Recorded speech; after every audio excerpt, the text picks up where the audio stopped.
Hello viewers, welcome back to our channel. This is Gautami. ఏంటి వెరైటీగా కనిపిస్తున్నాయి అని అనుకుంటున్నారా? ఇవి నల్లేరు కాడలండి. చాలా రేర్గా దొరుకుతాయి. ఎక్కువగా మనకి విలేజ్లో దొరుకుతుంది. విలేజ్లో ఉండే ప్రతి ఒక్కరికి ఇది తెలిసే ఉంటుంది, బట్ మనకైతే ఇక్కడ దొరకడం కష్టమే. సో నేను అమ్మ వాళ్ళ ఇంటికి వచ్చాను. అమ్మ కూడా అమ్మమ్మ వాళ్ళ ఇంటి దగ్గర నుంచి తీసుకొచ్చింది ఇవి. అందరికీ ఈ రెసిపీని షేర్ చేద్దామని ఈరోజైతే వీడియో తీశానండి. నల్లేరు కాడలు శుభ్రం చేయడానికి చాలా టైం పడుతుంది, బట్ దాన్ని మనం పచ్చడి చేయడం మాత్రం చాలా ఈజీగా కంప్లీట్ అయిపోతుంది. కానీ టేస్ట్ అయితే చాలా బాగుంటుంది. చిన్నప్పుడు అమ్మమ్మ వాళ్ళ ఇంటికి వెళ్ళినప్పుడు చాలా ఎక్కువగా తినేవాళ్ళం అనమాట. అమ్మమ్మ ఎక్కువగా చేసేది పచ్చడి.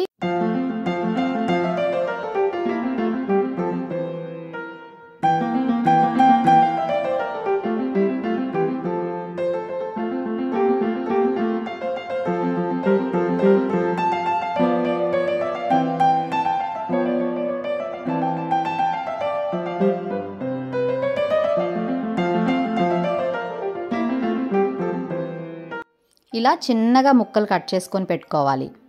ధృతి అయితే ఇక్కడ ముగ్గు పెడుతుందంట. సో ముందుగా ఒక ప్యాన్ పెట్టుకొని 2 టేబుల్ స్పూన్స్ ఆయిల్ వేసుకోవాలి. తర్వాత 1 టేబుల్ స్పూన్ జీలకర్ర, 1 టేబుల్ స్పూన్ ధనియాలు, ఒక 10 వరకు ఎండుమిర్చిని యాడ్ చేసుకోవాలి. 4-5 వెల్లుల్లి రెబ్బలు కూడా వేసుకొని 2 నిమిషాల పాటు ఫ్రై చేసుకోవాలి. ఇలా 2 నిమిషాల పాటు ఫ్రై చేసుకున్న తర్వాత ఒక మిక్సీ జార్లోకి తీసేసుకొని చల్లారనివ్వాలి.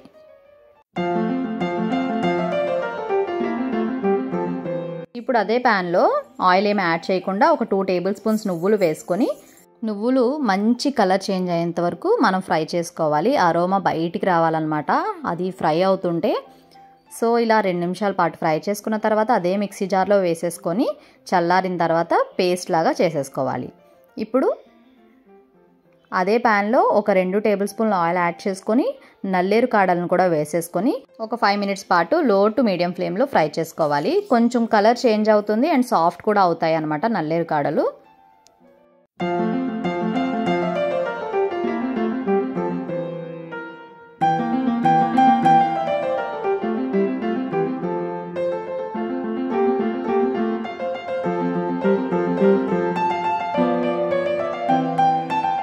ఇవి బాగా చల్లారిన తర్వాత నిమ్మకాయ సైజ్ అంతా చింతపండు అండ్ 1 టేబుల్ స్పూన్ సాల్ట్ని వేసుకొని ఇలా పేస్ట్ లాగా చేసుకోవాలి.